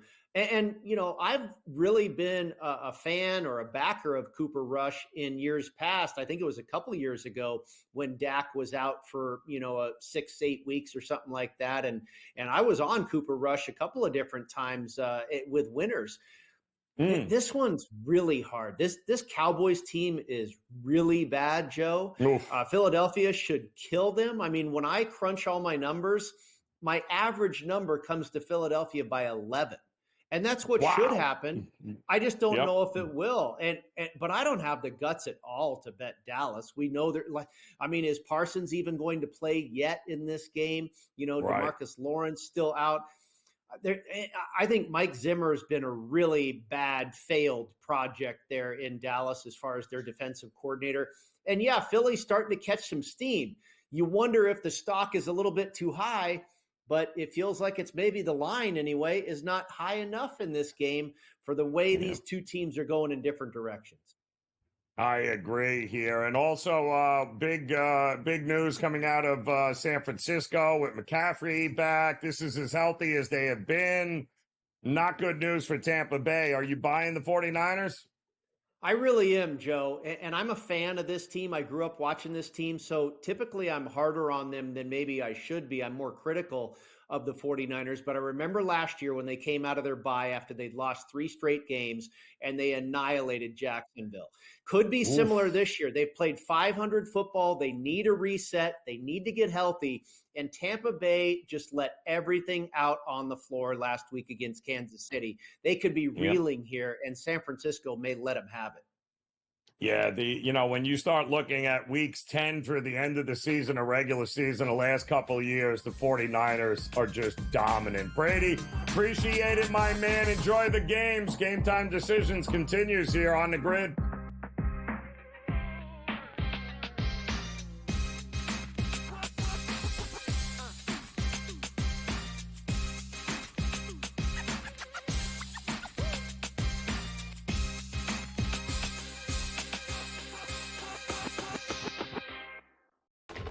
Enter into the magical world of McLuck.com, where even the smallest of spins can win real cash prizes. Adventure into over 1,000 of the best Vegas-style slot games. So what are you waiting for? Unlock your free welcome offer today. Join the fun where winners play and players win. Anyone that's been to a sporting event, the atmosphere before a game, I think Game Time Decisions has that same exact atmosphere. This is our arena. This is what we do. There is going to be an energy to Game Time Decisions that you will feel night in and night out. The excitement you get when you lock your bets in, when you're figuring out what you want to do, we can zone in on the biggest games each night. I want this to be the place that people come to before the games start so they feel as ready as possible to lock in their cards. We are going to hit every single one of those markets that you need to know about. We're going to go through every single thing, and I've got a great team behind me that's going to help me get the job done. There is not going to be a better place, I promise you, than Game Time Decisions to get that new information, react to it, and be able to then bet accordingly. We will have everything at our disposal, and we will use that to our advantage. I'm Kevin Walsh. Tune into Game Time Decisions from 6 to 8 p.m. Eastern on SportsGrid. Your gut says Miami is going to win, and you should take the over. Your gut also said your NFT selfies would only go up in value. They didn't. But your head is on SportsGrid and knows the QB is in concussion protocol. The backup has a 45 QBR against the zone coverage. The New York D has the most sacks in the league. So yeah, trust your head. It's smarter to be on SportsGrid. Right here with you on Pro Football Today on SportsGrid. Odds in motion, trying to see what lines have moved throughout the week. Never felt more comfortable in this set than I do for this year. I'm ready. I'm just getting angry. The hot takes are going to be here all long, people. What in the world is going on in Miami, Dom? It's not particularly anything to shy away from just because many people are on top of it. Hot take, hot take. I think this line is asking you once again to take New Orleans. Pro Football Today, only on SportsGrid.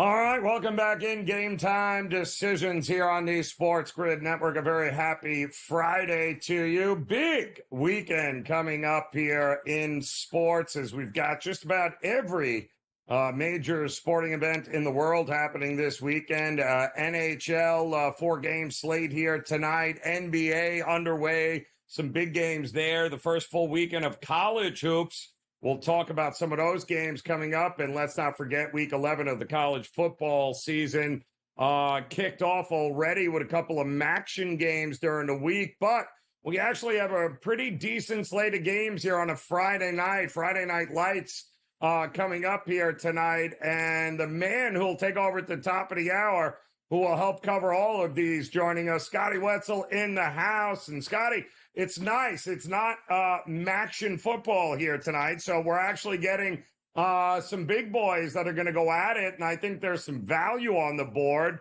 And we'll start with one of the games getting ready at the top of the hour with Cal traveling back east to take on Wake Forest, who couldn't stop a nosebleed. That's why they're getting over a touchdown here. But, man, these West Coast teams coming back east. What are you thinking here, Scotty? Yeah, I tell you, Joe, they really do, they're making it tough tonight, right? Do you take the points, which seems the obvious play, and if you do, and Cal wins, 20-10, you're like, yeah, I knew they suckered me in. So I'm going to go with Cal, but I do like the under in the game as well. Pick your poison here, but 7.5. Cal they give up 17 points a game. Wake Forest gives up 31. That kind of take. Cal's hung up with the big boys a little bit here as well. I think they're going to stop Wake Forest. So I like Cal in that 20-10, 24-10 range. I'm really surprised it's in the 50s for a Cal football game.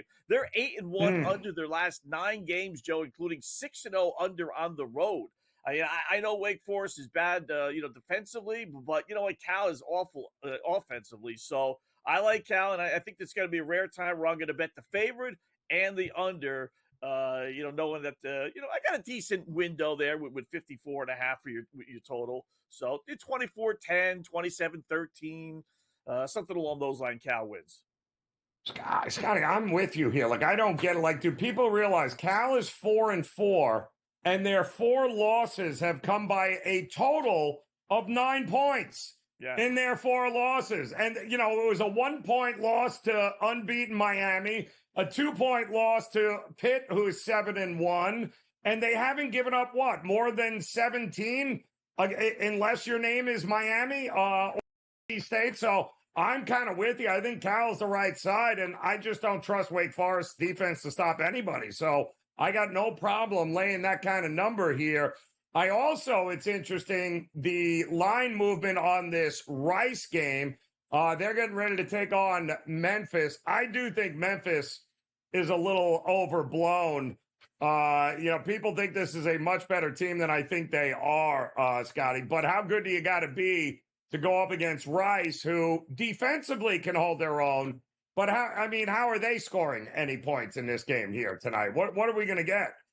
Yeah. We had the coaches fired system come through with Rice last week, Joe, so that's always a great thing. And sometimes you follow it, but with bad teams, and generally the coaches get fired from bad teams, they use up all that emotion. They're all pumped up and excited to play the one game. And then once they win or lose, then it's like, all right, well, let's go back to being Rice football, right? So that's a tough one. I do love the over, though. Memphis is coming off an upset loss against UT San Antonio. They've scored 40 points, 30 points like it's nobody's business. They average 35.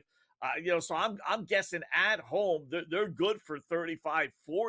We're asking for 2 touchdowns basically out of Rice. I think they should be able to get that against this Memphis team that couldn't stop the peak of high. So this is another strange line. It's just like the over/under on the first one was kind of high for me. This one is suspiciously low, but I'm going to bite. Give me over 50.5 in any Memphis game. They get this by halftime in some of their games, for goodness sakes. All right, so wait a minute. I want to see this graphic here. You have a 5-piece, it looks like, all involved in this game here, Scotty. Memphis. How do you have a 5-leg parlay and we're only at plus $3? How in the world is going on? So you like them in the first half as well? You like You like Memphis a lot, basically the whole game. The over, Memphis what? Oh, in the first quarter too as well. You like them to come out firing here. Yeah, it's one thing about New York, like they don't offer player props in colleges, so you're kind of limited when you're putting together a college football parlay. So it's like, okay, if I like Memphis to win, then I think they're going to score a bunch of points, and if I like the over, then I might as well play over first half, and then I might as well play over Memphis team points. They don't give you true value for all that, but it's all the same thinking. Memphis is going to win, 40-20 in that vein, and they'll get their team points and they'll get their first half points and everything else. I'm kind of shocked you didn't go Iowa traveling out west with UCLA. You didn't. I'm shocked you didn't have a. To me, I don't know. Iowa traveling out west. All they do is drop 40 points on people, Scotty. It's such a strange total and situation there. It is weird, right? I mean, Iowa 7-1 over this year. I mean, who would Iowa football? I mean, you could add up their points last year combined, and they didn't get any overs. I mean, but this year they're putting, they're not a scoring machine by any stretch, Joe. But they are putting up points, and they're really not adjusting the line. Like, this is the first time we've had one in the mid 40s with Iowa football. So kind of scared me away. If anything, I like UCLA. Iowa, I will say 10-2 under last 12 road games, but most of that was from last year, not this year. So, but UCLA 6-1 under, last 7 at home. So it does point to an under 44.5. And UCLA going for their third straight win. They were a joke earlier, Joe, but winning at Nebraska last week, beat by Cornhuskers, turned things around. Outside chance of bowl eligibility. They should keep this close, getting almost a touchdown. Buy the hook and get it up to 7.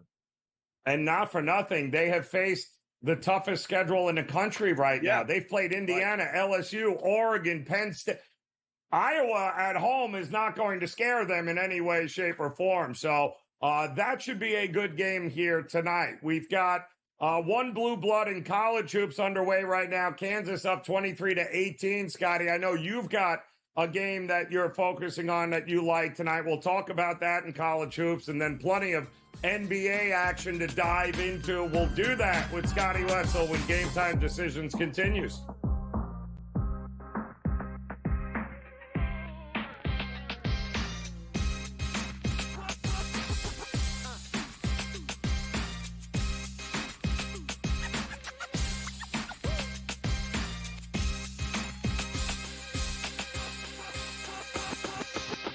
Need help with your NFL picks?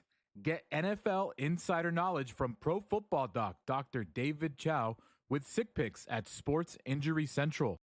We reveal hidden injury advantages the sports books miss. Our doctors provide insights, and our algorithm tells you who to bet on. Spreads, player props, totals, in-game bets, Sick Picks covers it all. Get a free week now with promo code SportsGrid at SickScore.com. Right here with you on Pro Football Today on SportsGrid. Odds in motion, trying to see what lines have moved throughout the week. Never felt more comfortable in this set than I do for this year. I am ready. I'm just getting angry. The hot takes are going to be here all long, people. What in the world is going on in Miami, Dom? It's not particularly anything to shy away from just because many people are on top of it. Hot take.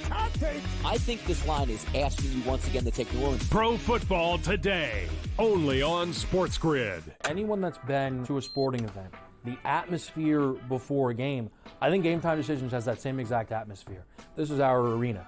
This is what we do. There is going to be an energy to Game Time Decisions that you will feel night in and night out. The excitement you get when you lock your bets in, when you're figuring out what you want to do, we can zone in on the biggest games each night. I want this to be the place that people come to before the games start so they feel as ready as possible to lock in their cards. We are going to hit every single one of those markets that you need to know about. We're going to go through every single thing, and I've got a great team behind me that's going to help me get the job done. There is not going to be a better place, I promise you, than Game Time Decisions to get that new information, react to it, and be able to then bet accordingly. We will have everything at our disposal, and we will use that to our advantage.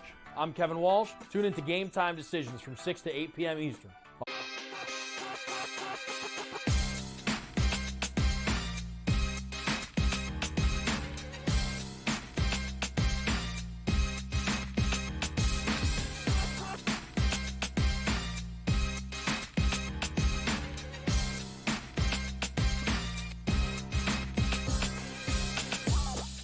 right, welcome back in Game Time Decisions here on this Friday, off and running here. Plenty of NBA action underway. We'll talk about that slate of games here as Scotty Wetzel steps in, joins us. He'll be taking over top of the hour with Dave Sharapan for a little in-game live, and there's plenty of games going on, especially in college basketball. Scotty, the season off and running. This will be the first big weekend here. We've got one game of interest underway, and that's Kansas and North Carolina in Kansas. Good to see that that's actually taking place on campus this time of year. Usually we get those neutral site tournament games.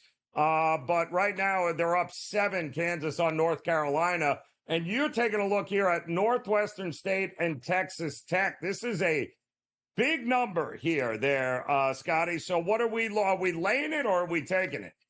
No, we're going to take. We played this on a couple of games. We did this with Army and Duke. That game's already underway. And that's looking halfway decent, hanging around. I love doing this, Joe. I take the big underdog and I bet the over. And I just view it as 2 free bets. I really do, which you don't get too often. As long as Northwestern can put 50, 55 points on the board, in order for Texas Tech to cover the 33.5, then it's going to have to go over. So, 50 points, between 50 and 55 is my goal.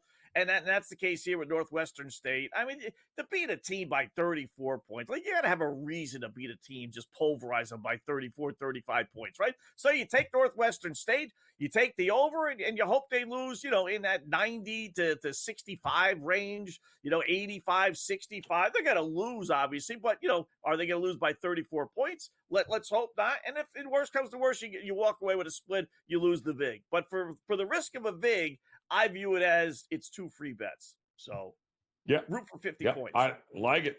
I like where you're looking at there. There are some of these games where these teams this early on should not be laying some of the prices that they are laying here. So, good one there with Northwestern State taking to 33.5. Let's talk about the NBA. A couple of games underway, but I think everyone's excited to see. And I think, Scotty, it's only the 21st time in history in which a undefeated team at home will be taking on an undefeated team on the road. And Golden State has not lost a game on the road yet this year. And, of course, the Cavs are still undefeated altogether. So something has got to give in this game. I'm seeing 4.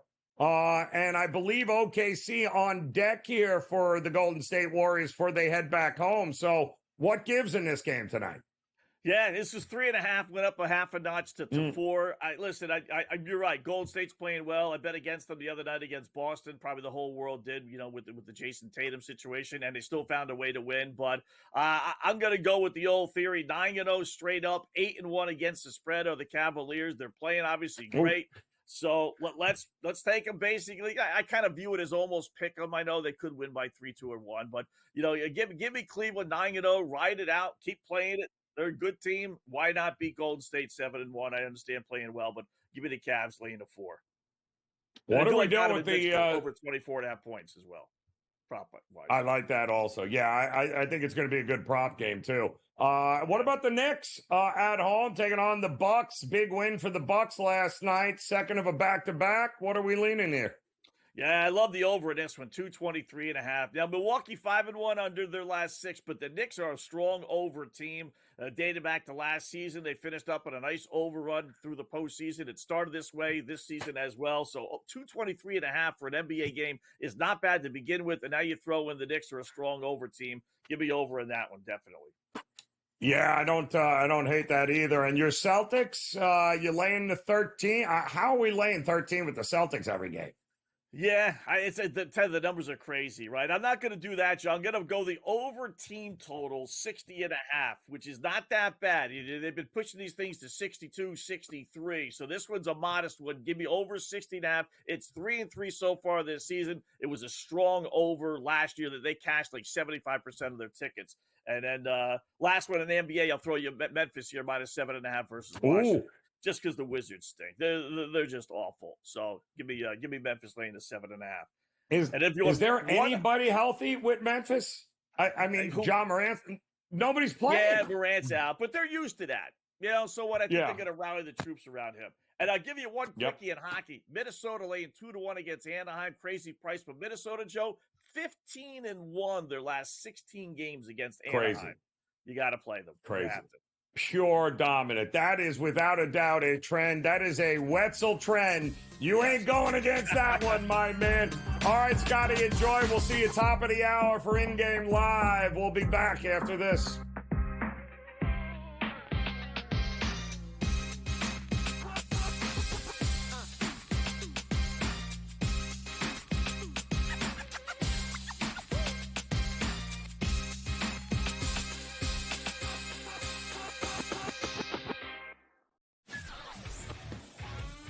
Together, both Devontae Adams and Garrett Wilson had huge nights. Aaron Rodgers loves the two big targets, and he says if this is going to happen, going to be very tough on the defense to decide who they want to go after. Adams and this kid Wilson, I won't deny what they can do, but nobody else does jack. Pharrell Coast to Coast, only on SportsGrid. Anyone that's been to a sporting event, the atmosphere before a game, I think GameTime Decisions has that same exact atmosphere. This is our arena. This is what we do. There is going to be an energy to GameTime Decisions that you will feel night in and night out. The excitement you get when you lock your bets in, when you're figuring out what you want to do, we can zone in on the biggest games each night. I want this to be the place that people come to before the games start so they feel as ready as possible to lock in their cards. We are going to hit every single one of those markets that you need to know about. We're going to go through every single thing, and I've got a great team behind me that's going to help me get the job done. There is not going to be a better place, I promise you, than GameTime Decisions to get that new information, react to it, and be able to then bet accordingly. We will have everything at our disposal, and we will use that to our advantage. I'm Kevin Walsh. Tune into GameTime Decisions from 6 to 8 p.m. Eastern on SportsGrid. What can you say about Hunter? Besides the fact that he's got to be healthy. Remember, he had the shoulder injury that kind of limited him at, once he got into the end of the season. 17.9, 10-point line last year, and he should be, as usual, a double-double machine. He's got to be able to continue to show the ability to try and shoot the ball from three. Betting above the rim, only on SportsGrid.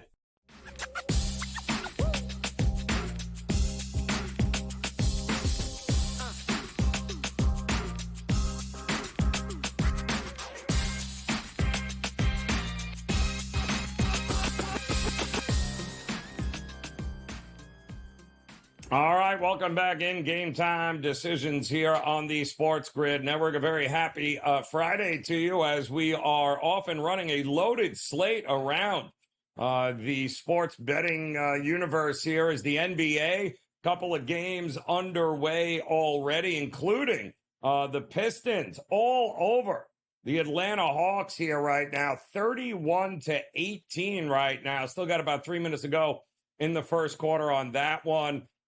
Did like the over here. If it ain't broke, we're not fixing it. Pistons continue to play. Let me see. What's the number again? Zero defense was the number we were looking for. And that is why the Hawks are pure gold when it comes to betting overs. And even the Pistons right now are making, are scoring points in bunches against them right now. So 31-21 in that one. The Pacers and the Hornets also going at it right now, and that too was the highest total on the card here tonight, and that should be a shock to nobody given the fact that the Pacers and the Hornets also very little defense and love to play with pace. So they are off and running in this one here, and I believe Brandon Miller was a go for this one in the Hornets. So that one is a 1-point game, still about 2 minutes to go before the end of the first. And how about it? The Magic blitzing the New Orleans Pelicans at the Kia Center in Orlando, and the Magic have just been going through it. They got absolutely embarrassed on the road, not to mention they also lost their best player in Paolo Banchero for the season, and then had to stay on the road and lose, I believe, 5 games and get absolutely crushed. This was their first game home after that long road trip. And boy, nothing like sleeping in your own bed, getting a little home cooking. The good news is they're taking on the Pelicans that literally have 3 healthy people on the roster. And that is what they're playing with tonight. And it looks it as the Magic, still 60 seconds to go, are about to drop 40 points in the first quarter on the New Orleans Pelicans. Coming up, though, Celtics taking on the Brooklyn Nets at TD Garden there in Boston. Celtics laying 13. The Warriors and the Cavs are certainly the game of the night. You got the Bucks and the Knicks, 2 teams that a lot of people think might very well be in trouble because of the depth concerns of the rosters here. And the Knicks started out pretty good, and boy, oh boy, it has gone south ever since. And the Bucks, well, they finally won a game last night, but again, it took Giannis and Lillard to make 65, 70% of your buckets in order for you to be able to win a game. Second of a back-to-back here. I am not sure I'm going to run to the window and back either of these teams, especially laying a touchdown here. But maybe the game of the night I'm looking forward to, and you guys all know this, the Miami Heat taking on the Denver Nuggets. And I thought for sure Dave Sherapan would be in here wearing a Denver Nugget jersey just to burn me, but he's not. In fact, instead he's going with the wonderful Charger, the powder blue Charger look, which is really making his eyes pop. But before we get to that, Dave, quick question here. Yep. It is a little-known fact that the Miami Heat are fantastic early in games. Then the third quarter starts, and they never leave the locker room, apparently, because they give back everything they gain in the first half. And the Nuggets are the complete opposite because of the injuries and no depth. They always start slow and then have to rely on the big man at the end of the game to play extra minutes in order to be able to win games. So am I crazy here thinking that the Heat are live tonight after that 2-point loss to Phoenix, your Phoenix Suns? What are you thinking? Sounded like you talked me into the Heat first half, Nuggets second half. Yes. That's what I'm thinking. That's kind of the way the games are laying out here early. Yes. I learned a lot the other night about the Nuggets against the Thunder. All right. Yes. That was one of those ones. First time since 2017 that they were a dog of 7 points or more at home. And they ended up winning the game outright. So it's been a while. Listen, the Nuggets are going to be around. I don't know what to make of the Heat, Joe. Like the NBA is still kind of I still am trying to figure out when to play on teams, when to play against teams, who you're on, who you're not. I wore the Charger stuff because, I'm starting to really enjoy Harbaugh all the time. Like, who has it better than us? Nobody. And who has it better than them on Sunday? Look at that line. 7.5. The total's down to 38.5. This is the teaser special, Joe. Chargers cannot lose. Will not lose.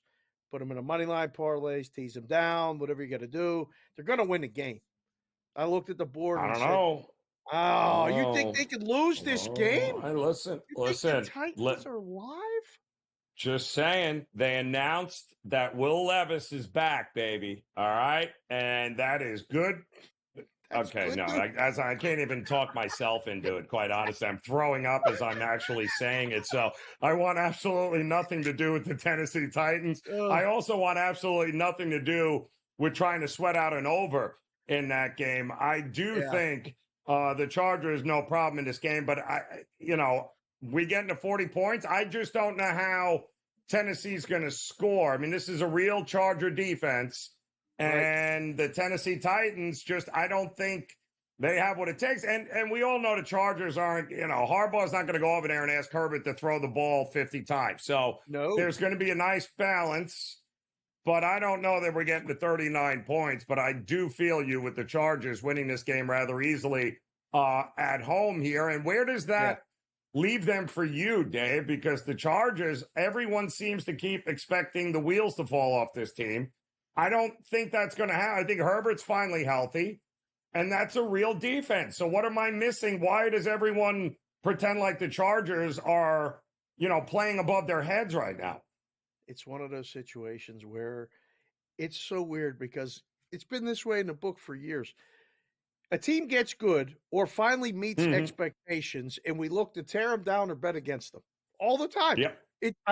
I don't know. We've been waiting for this Chargers to be these Chargers that they couldn't be until they got a real coach in there who didn't go for two when he wasn't supposed to, or not go for two when he was supposed to. Blah blah blah. Now they just go play defense.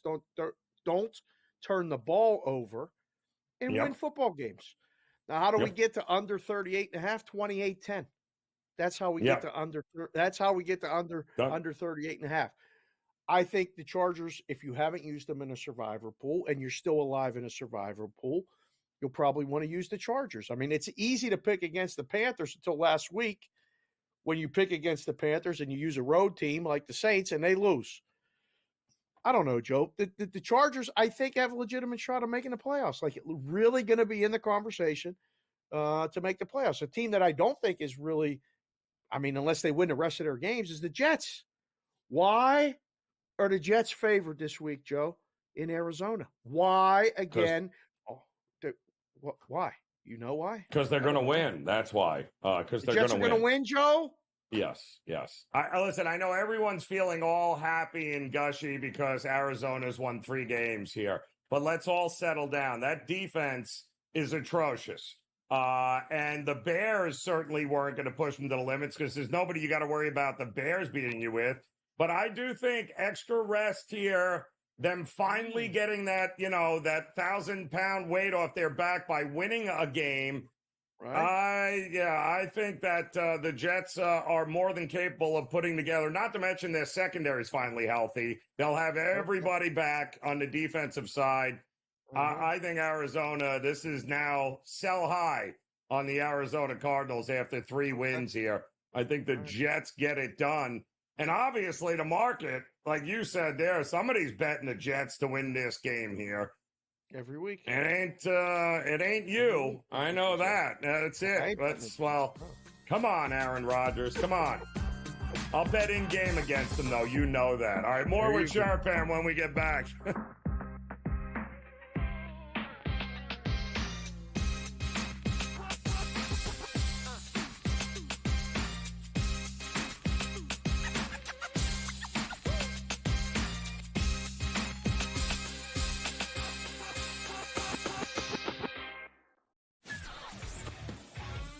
Together, both Devontae Adams and Garrett Wilson had huge nights. Aaron Rodgers loves the 2 big targets, and he says if this is going to happen, going to be very tough on the defense to decide who they want to go after. Adams and this kid Wilson, I won't deny what they can do, but nobody else does jack.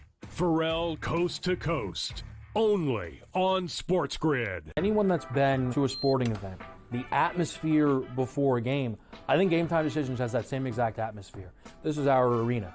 This is what we do. There is going to be an energy to GameTime Decisions that you will feel night in and night out. The excitement you get when you lock your bets in, when you're figuring out what you want to do, we can zone in on the biggest games each night. I want this to be the place that people come to before the games start so they feel as ready as possible to lock in their cards. We are going to hit every single one of those markets that you need to know about. We're going to go through every single thing, and I've got a great team behind me that's going to help me get the job done. There is not going to be a better place, I promise you, than GameTime Decisions to get that new information, react to it, and be able to then bet accordingly. We will have everything at our disposal, and we will use that to our advantage.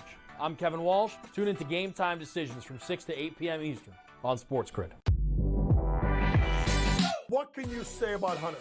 Besides the fact that he's got to be healthy. Remember, he had the shoulder injury that kind of limited him at, once he got to the end of the season. 17.9, 10-point line last year, and he should be, as usual, a double-double machine. He's got to be able to continue to show the ability to try and shoot the ball from 3. Betting above the rim, only on SportsGrid.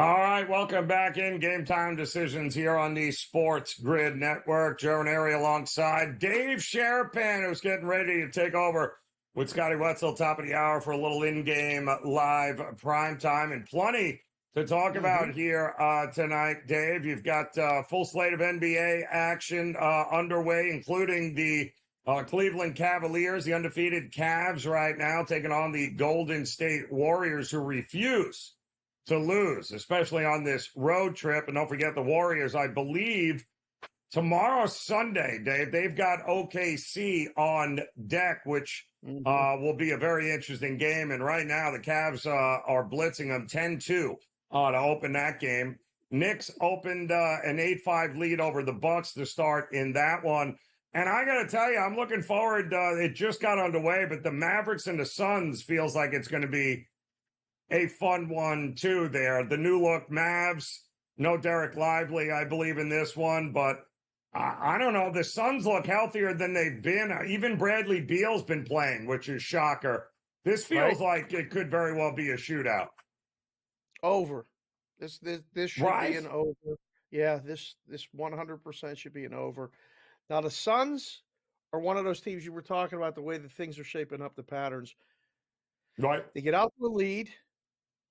They let the other team come back in the third and early fourth quarter, and then they win a game but don't cover. Like that has happened multiple times. Now they're winning the games, okay, but there will be a time that you will be able to take the dog in this one, or with this one here, what did it close? Dallas closes a small favorite, so you'll be able to take Dallas plus the points at some point, and then you'll probably be able to take the Suns plus a couple too when they get down. This is a really good game. These are two teams in the West that I think if you're looking at odds to win it all, or at least to win the Western Conference, right? I think realistically both these teams are – it's OKC, and then it's a bunch of other teams. But, I legitimately think that Phoenix and Dallas are both in the conversation. I agree. The Lakers are playing the Sixers tonight. The Lakers – again, I don't know who needs to hear this. They're not in that conversation. The Lakers are not in the championship conversation in the West. Nope. They are. Nope. I mean, they got a depleted Sixers squad tonight, though. It's Lakers tonight, isn't it, Joe? You mean, you comfortably want to lay 7.5? Is that right? That's right. Oh, I'm shocked. I mean, some of these injuries, like New Orleans has nobody healthy. The Sixers have nobody healthy, and yet they, I guess they're just waiting for the start of the season, which is Christmas, and we all know that. So I wouldn't expect to see anybody pushing the envelope until Christmas rolls around. But great slate of games for you there tonight. Also great slate of college football games tonight here, Dave, on the ice. Tell me, am I crazy here? We've got a couple of games, one at 8 o'clock coming up, top of the hour. It'll be Wake Forest, and Cal will be coming to Wake Forest here. It's a touchdown for Cal, but I was looking it up earlier, Dave. I mean, Cal is 4-4. They've lost their 4 losses by a combined 9 points. This is a team that plays very competitive games and is going up against one of the worst defenses in the ACC in Wake Forest. Why am I not thinking Cal's just not heads and tails better than Wake Forest? Cal is heads and tails better than Wake Forest. I think you can comfortably lay this one. And again, we'll see. I had a friend who worked in a book. His nickname was the Doctor. And he used to say all the time, strange things happen at home for ACC underdogs in November. Wake Forest is an ACC home underdog in November. So I'm cautious, but I already texted him and said, all right, I don't care what you say. Cal's winning the game. I like UCLA against Iowa later tonight too. I just looked at that and went, all right, I mean, Iowa, yes, they keep scoring enough points and their games are going over. Got a low total again here. Iowa's 45, 46, somewhere in that neighborhood. Line is steamed up to Iowa -7 out here in Vegas. I don't see it, Joe. I think UCLA is going to win the game. It's nobody wants to seem to give UCLA any credit, and Iowa seems to be getting a ton of love because they suddenly can score points. I don't get it here. Also, there seemed to be an awful lot of love for this Rice team as well. I mean, this total, I believe this look ahead was almost double digits for Memphis. Then Rice wins a game last week after firing their coach. Now everyone's running to the window backing Rice. Granted, I don't like Memphis. I think they're overrated, but it's only a touchdown now. Are we underestimating Memphis? I don't know. I got nothing to do with this game. I have no opinion. I looked at it and went, I don't know nothing. Strong. I mean, how do you go from 10 to 7? Who's betting Rice? I don't know. That's so when that happens, like that's immediately like either I'm not in on it, okay, or I don't know enough about it to say to fade it, right? There's so many times that something like this happens, and it's going to happen a lot more with college basketball because college basketball is coming. We're seeing it already. I got a couple games. College basketball too. Without That's doubt. even worse. But I got a couple games that I have to ask you about for tomorrow. We'll tee them up during the break, and we'll get them. But the first one is Penn State and Washington. It's white out. It's Saturday night, like Dubsy likes to say. It's Saturday night. It's Penn State. It's double digits coming off a loss against Ohio State. My gut instinct, I'm removing my Penn State fandom. I think you take the dog in that spot, don't you? Don't you take Washington plus the points? Oh, no, I don't, unfortunately, because Washington is awful on the road. Well, they're awful on the road, and they have not shown any ability to do anything heading east except miss field goals and get punts blocked. So I do not trust. They got terrible special teams. It's a whiteout at Penn State. It's a whiteout at night. That's why I asked you. That's why I asked you.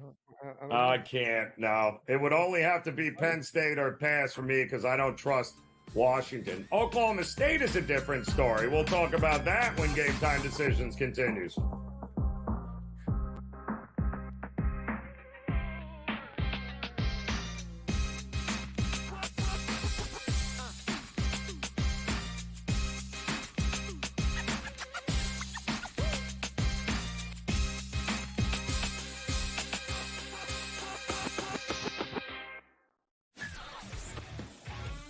Together, both Devontae Adams and Garrett Wilson had huge nights. Aaron Rodgers loves the two big targets, and he says if this is going to happen, going to be very tough on the defense to decide who they want to go after. Adams and this kid Wilson, I won't deny what they can do, but nobody else does jack. Pharrell Coast to Coast, only on SportsGrid. Anyone that's been to a sporting event, the atmosphere before a game, I think Game Time Decisions has that same exact atmosphere. This is our arena. This is what we do. There is going to be an energy to Game Time Decisions that you will feel night in and night out. The excitement you get when you lock your bets in, when you're figuring out what you want to do, we can zone in on the biggest games each night. I want this to be the place that people come to before the games start so they feel as ready as possible to lock in their cards. We are going to hit every single one of those markets that you need to know about. We're going to go through every single thing, and I've got a great team behind me that's going to help me get the job done. There is not going to be a better place, I promise you, than Game Time Decisions to get that new information, react to it, and be able to then bet accordingly. We will have everything at our disposal, and we will use that to our advantage. I'm Kevin Walsh. Tune into Game Time Decisions from 6 to 8 p.m. Eastern on SportsGrid. What can you say about Hunter? Besides the fact that he's got to be healthy. Remember, he had the shoulder injury that kind of limited him at, once he got to the end of the season. 17.9, 10-point line last year, and he should be, as usual, a double-double machine. He's got to be able to continue to show the ability to try and shoot the ball from three. Betting above the rim, only on SportsGrid.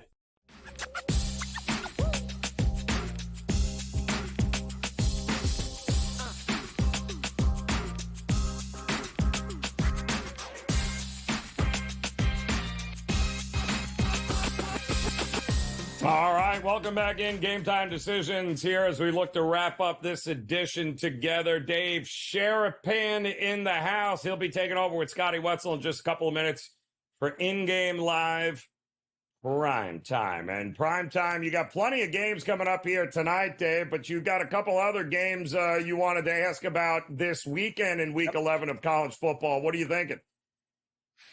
Georgia Ole Miss is the first one. And it just has the makings of, I mean, Georgia has so much to lose because of the position that they're in. But Ole Miss has everything to lose because if they lose, they're not making the playoff. I don't really see it. There's no path for them in. Can Ole Miss score enough points? The total's high. Georgia's 2-6 against the spread this season. Is this an Ole Miss side for you, or do you have a side or a total in this one? Ole Miss has the better offense and the better defensive metrics. Ole Miss could very well at home end up winning this game. But ironically enough, Dave, I think if they're going to win it, it's going to be because of the defense here. And it just seemed very obvious to me. I lean Mississippi, but tell me how we're getting over 55 points here with these. I think the defenses are the two best units on the field as currently constructed. So under for me in that game all day long. I do think it's going to come down to something crazy at the end of the game. I think you're right. It wouldn't surprise me to see either side win. I like the under as well. Bama LSU is the other game in the SEC that basically is an elimination game. I can't wait to watch it. I've been told that, Saturday nights in Baton Rouge is a really hard place to play. I don't know. I'm surprised the line is this, and I've been looking all week that I want to find a reason to take LSU, and then I watch them play, and I take them again, and they keep making mistakes at crucial times in the game. So now, we got our guy Chris making sure that everything sounds good and looks good right here with us. He got Bama. I think I want to play Bama. I haven't done anything yet. You got a side? Oh, LSU all day long for me. I don't understand the line at all. The LSU, the SEC in general, Dave, is about as parity-driven as we'll ever see it.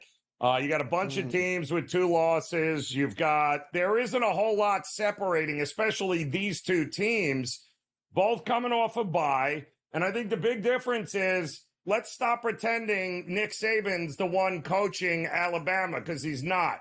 It's Kalen DeBoer, good coach, but you're basing all of what you know on the past with Alabama as if Nick Saban is there, and he is not. And we've seen him not be the same coach as Nick Saban so far this year, hence the 2 losses already.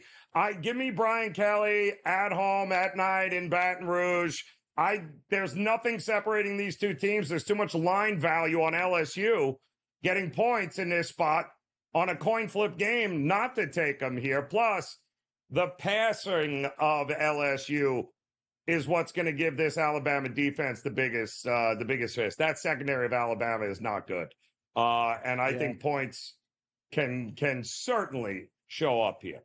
Not like the kind of points you're going to see in the Oklahoma State game against TCU, because there might be 900 points with those two defenses. Old school it's going to be Big terrible. 12 game, baby. That one is going to be exactly up, down, up, down, up, down. Yep. We're going to watch a basketball game on a football field. I can't wait to watch that. We got a little bit of that last night with that Thursday night football game. That was an incredible game back and forth. Well, I hope How you about enjoyed it, this because for you're the way not going out? to get it. You're not going to get I it in gotta BYU, go. Utah. So you better enjoy Definitely it where not. you can get it. No. That's an under.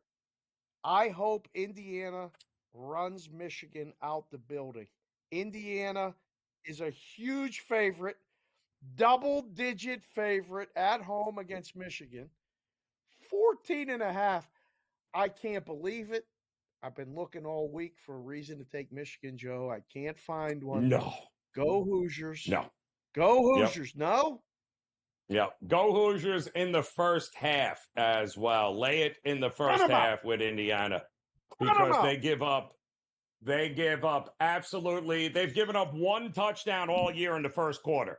Michigan is not playing from behind in this thing.